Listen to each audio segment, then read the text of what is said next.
Continuamos con el desarrollo del tema 3, herencia de un solo gen, y vamos a ver el caso de alelismo múltiple. Todo lo que estuvimos viendo hasta ahora corresponde a genes que tienen dos alelos, bien como los ejemplos mendelianos. Sin embargo, muchos genes tienen más de dos alelos en su composición, bien, o en sus posibilidades.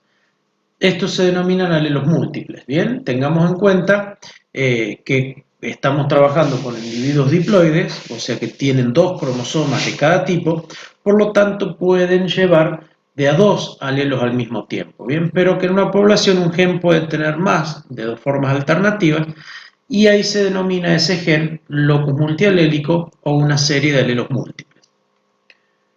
Pueden tener cualquiera de los tipos de interacción intralocus que estuvimos viendo: dominancia completa, codominancia, dominancia incompleta, letalidad o las combinaciones entre ellas. Y para denominarlos vamos a poner o vamos a escribir una jerarquía de dominancia. Bien, en el ejemplo que está en la diapositiva tenemos cuatro alelos para el gen A. Y el símbolo mayor nos indica dominancia completa. Por lo tanto, A grande es dominante sobre A1, A1 es dominante sobre A2 y A2 es dominante sobre A chica. Un ejemplo clásico de alelismo múltiplo es el grupo sanguíneo en humanos, el grupo sanguíneo AB0, en donde hay cuatro grupos sanguíneos en este sistema: el grupo 0, grupo A, B y AB, y los cuatro grupos están determinados por los alelos IA, IB e I chica. ¿Bien? IA e IB dominan sobre el alelo I chica, pero entre IA e IB son codominantes entre sí. Bien, por lo tanto, el símbolo para codominancia es el símbolo igual. Entonces ahí estamos poniendo de que hay una codominancia entre IA e IB y ambos dominan sobre el I chica. Entonces tenemos 3 alelos, 6 genotipos y 4 fenotipos, que sería cada uno de los grupos sanguíneos. Bien, los genotipos serían para el fenotipo grupo sanguíneo A, el genotipo IA, IA, IA y chica. Bien, acá se ve la dominancia completa que tiene IA sobre I, porque el fenotipo es A. De la misma manera con el alelo IB, el homocigota IB-IB da grupo sanguíneo B, el heterocigota IB y chica también da fenotipo B. Dijimos que el IA e el IB son codominantes, por lo tanto nos van a dar el grupo AB. Bien, recuerden que en la codominancia los dos alelos se expresan al mismo tiempo, por lo tanto el grupo sanguíneo es AB. Y por último, el recesivo, en doble dosis, nos da el grupo sanguíneo 0. Con esta información es lo que se conoce de qué grupo puede ser dador y receptor de acuerdo a los anticuerpos que tengan esa sangre en el suero. Entonces, fíjense que el dador universal es el grupo 0, ¿bien? Del grupo 0 puede recibir cualquiera de los otros grupos cuando, por ejemplo, un grupo sanguíneo A que posee en su suero un anti-B recibe sangre B o AB, las dos sangres aglutinan. ¿Bien? ¿Por qué la B? Porque está expresado el alelo B también, el alelo IB también. ¿Bien? Por lo tanto, detecta este antisuero y la sangre aglutina. Pasa lo contrario con la sangre B, que posee suero anti-A. Cuando recibe de A, también aglutina. Cuando recibe de AB, también la sangre coagula o aglutina. ¿Bien? Por lo tanto, los de sangre A solo pueden recibir 0 o A, los de sangre B pueden recibir 0 o B, y el AB es un receptor universal porque no tiene anticuerpos, ¿bien? Recibe de cualquier sangre.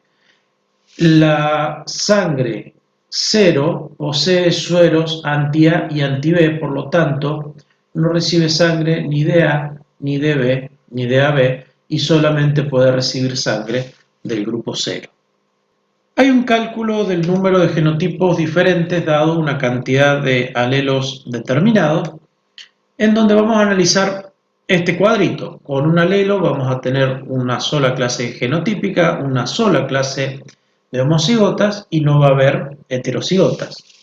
Con dos alelos, que son los ejemplos que estuvimos viendo hasta ahora, hay tres clases de genotipos: A grande, A grande, A grande A chica y A chica A chica. Los homocigotas son dos: A grande, A chica, y los heterocigotas uno. Si agregamos un alelo más, como el ejemplo de recién, tenemos 6 genotipos distintos, 3 homocigotas y 3 heterocigotas. ¿Bien? Entonces la fórmula se considera como n el número de alelos, los genotipos diferentes son n por n más 1 dividido 2, la cantidad de homocigotas coincide con n, y la cantidad de heterocigotas como n por n más 1 dividido 2. Hay alelos también de autoincompatibilidad en plantas que se caracterizan también por ser una serie multialélica. ¿Bien? Esto se da en plantas que no se pueden autopolinizar y que solo producen semillas si se cruzan con otras plantas. ¿Bien? Hay una base genética, operan varios mecanismos, entre ellos, como dijimos, el alelismo múltiple y en algunos casos la codominancia. El ejemplo más estudiado es el de los alelos S, que es similar para diferentes especies, donde el tubo polínico que lleva un determinado alelo no se va a desarrollar en los órganos de una flor femenina que lleve también ese alelo. Vamos a ver los ejemplos. Fecundación o cruces entre padres del mismo genotipo. ¿Bien? Padre S1-S2 por S1-S2. Fíjense por la nomenclatura que estamos ante una codominancia, o sea que se van a expresar los dos alelos al mismo tiempo. Vamos a graficarlo para que sea más fácil. En el saco embrionario vamos a encontrar las gametas, S1 y S2, y en los granos de polen vamos a encontrar las gametas S1 y S2. ¿Bien? Cuando el tubo polínico que lleva el núcleo vegetativo conteniendo S1 intenta desarrollarse, se encuentra en las células somáticas que están en el gineceo de la planta con el alelo S1, por lo tanto el tubo no se desarrolla. Cuando llega un polen conteniendo el gameto S2, se encuentra con el S2 de las células somáticas del gineceo, por lo tanto se produce la incompatibilidad y tampoco se desarrolla. Entonces la descendencia es ninguna. Otro caso es, por ejemplo, cuando se cruza una hembra S1-S2 por un macho S2-S3. Como vemos, hay un alelo compartido. Cuando el polen S2 llega al gineceo de la planta S1-S2, descubre en las células somáticas del gineceo a su alelo S2, por lo tanto los tubos polínicos no se forman. Y no pasa lo mismo cuando llega el polen conteniendo el alelo S3, que va a fecundar a S1 y va a fecundar a S2. Por lo tanto, la descendencia va a ser S1, S3, S2, S3. ¿Y en qué proporciones? En las proporciones que los gametos femeninos fueron producidos. Esto quiere decir un medio de cada uno. Y el tercer ejemplo es cuando son completamente diferentes. El progenitor femenino es S1, S2, el progenitor masculino es S2, S3.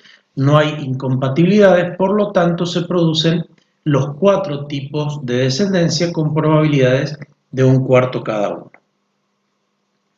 Vamos a analizar también la distribución binomial para calcular las probabilidades cuando tenemos combinación de sucesos. Por ejemplo, ¿cuál es la probabilidad de que una cruza A grande A chica por A chica tenga 2 hijos? Bien, la combinación de los sucesos es esta probabilidad, o este caso, de que los hijos sean 2. La probabilidad de un hijo va a ser de un medio, la probabilidad del otro tipo de hijo también es un medio. Bien, porque acá el que genera un medio de cada tipo de gametas es el heterocigoto. Hay que aclarar de que del primer descendiente es independiente del segundo descendiente, del segundo descendiente, y este genotipo no va a interferir en la generación del segundo genotipo. Bien, son sucesos independientes, por lo tanto deberemos multiplicarlos. Este cuadro va a mostrar las posibilidades que hay cuando una familia tiene dos hijos. Puede ser de que el primero y el segundo sean los dos heterocigotas. Sabemos que la probabilidad de cada heterocigota es un medio, por lo tanto, el cálculo de que dos sean heterocigotas es un medio por un medio, por lo tanto un cuarto. En términos de P, es P al cuadrado. La otra posibilidad es que el primero sea heterocigota y el segundo homocigota, pero también puede ser que el primero sea homocigota y el segundo sea heterocigota. Estos sucesos son el mismo, pero en distinto orden. Por lo tanto, a esta probabilidad la podemos calcular como un medio por un medio y a esta probabilidad como un medio por un medio. La tenemos dos veces, entonces, ¿cuál es la probabilidad de que uno sea A grande A chica y el otro sea A chica chica? Es un cuarto por 2, o sea, P por Q por 2, 2PQ. Y la cuarta posibilidad es que los dos sean homocigotas recesivos, también dado por un medio, por lo tanto vamos a tener que la probabilidad de que los dos hijos sean A chica es igual a un cuarto o P al cuadrado. Si vemos la probabilidad total, es P cuadrado más 2PQ más Q cuadrado. Y esa relación obtenida es el desarrollo del binomio P más Q al cuadrado, bien, como P al cuadrado más 2PQ más Q cuadrado, siendo P la probabilidad de un hijo y Q la probabilidad de otro. ¿Bien? ¿Qué pasa si tenemos un tercer hijo, un tercer descendiente? Las combinaciones ahora serán las del desarrollo del trinomio. Y así sucesivamente, por lo tanto, a medida que aumentamos la cantidad de hijos, se va complicando. La distribución binomial nos permite usar una herramienta como la combinatoria para la combinación de sucesos, ¿bien? En donde ya dijimos que P es la probabilidad de un geno o fenotipo determinado y Q la probabilidad de la forma alternativa. Y la herramienta combinatoria se desarrolla de la siguiente manera. Combinatoria del número total de descendientes tomado de un número de descendientes de un determinado fenogenotipo por la probabilidad de ese genofenotipo elevado al número de individuos por la probabilidad del otra de la forma alternativa elevado al número de individuos. Bien, para recordar, la combinatoria se resuelve de la siguiente manera: factorial n sobre factorial w por factorial n menos w. Bien, o la cantidad de descendientes de un fenogenotipo por el factorial de la cantidad del otro fenogenotipo. Esto lo vamos a repasar en algunos problemas más adelante. Para que se entienda esto que acabamos de ver, vamos a tomar un ejemplo de qué pasa o cómo es la distribución de sexo en familias con 4 hijos. Bien, si una familia tiene 4 hijos, puede ser que los 4 sean varones, pero puede pasar también que sean 3 varones y una mujer. No importa en qué posición nació la mujer, puede ser haber nacido primero, segundo, tercero o cuarta. Puede pasar también de que la familia tenga 2 hijos varones y 2 hijas mujeres. Bien, tampoco importa en el orden de nacimiento, por eso tenemos esas 6 posibilidades. O puede ser que haya un varón y 3 mujeres, o que no haya ningún varón, o sea que las 4 sean mujeres. ¿Cómo calculamos entonces la combinación de estos sucesos? Bueno, utilicemos la combinatoria sabiendo que P chica es la posibilidad de que sea varón y Q chica es la posibilidad de que sea mujer, ¿bien? Que ya sabemos que es un medio.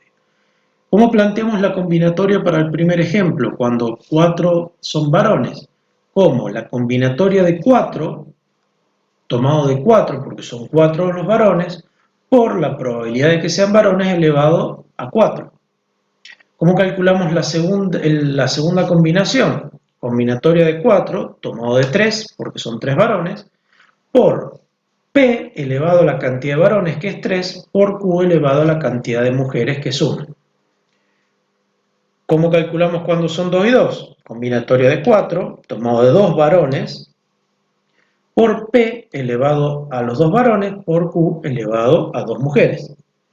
Cuando son un varón y 3 mujeres, combinatoria de 4 tomado de un varón por P a la 1 por Q al cubo. Y cuando las 4 son mujeres, combinatoria de 4 tomado de 0 porque no hay varones por P a la 0 por Q a la 4. ¿Cómo sabemos que hicimos bien las cuentas? Porque recuerden que la sumatoria de todas las probabilidades nos tiene que dar 1. Bien, entonces si sumamos este resultado más este, más este, nos tiene que dar 1. En el curso analizaremos también genealogías. Bien, entonces vamos a poner en común todo el desarrollo. ¿Qué son las genealogías? Son representaciones gráficas de fenotipos durante algunas generaciones utilizando símbolos especiales. Bien, y eso es lo que vamos a tratar de poner en común. Esta genealogía que tenemos en el ejemplo es una genealogía de albinismo en humanos. Bien, la vamos a poner más grande para que la entendamos.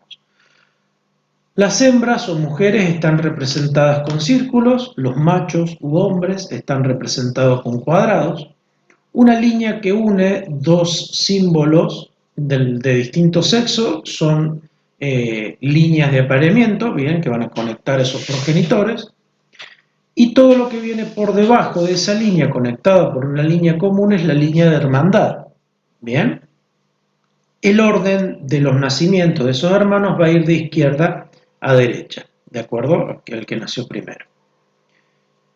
Para ponernos de acuerdo y saber de qué individuos estemos hablando, vamos a numerar las genealogías.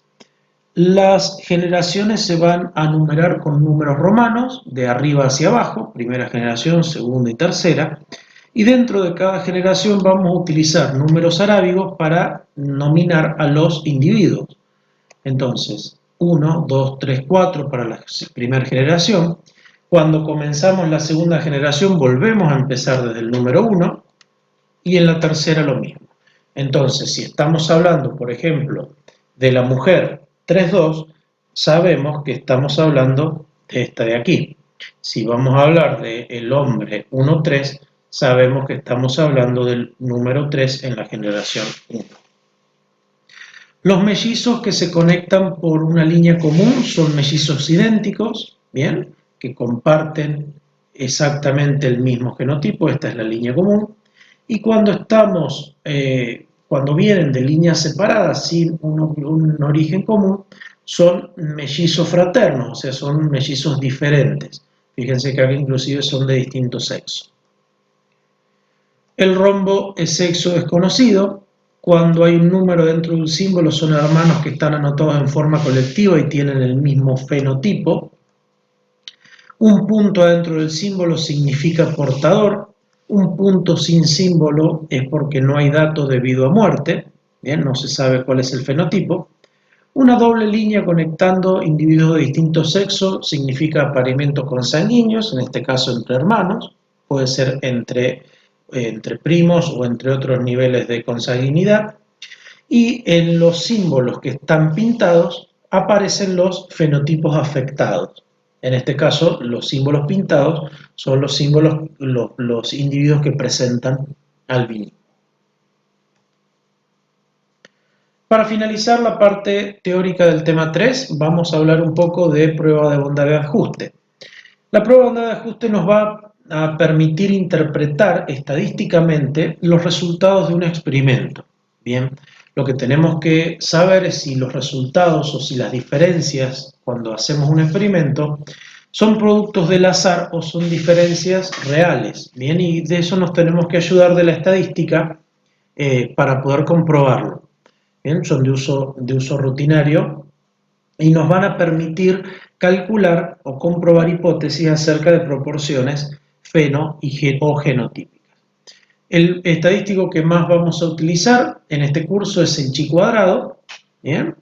Y se calcula como la sumatoria de los valores observados menos valores esperados al cuadrado dividido valores esperados.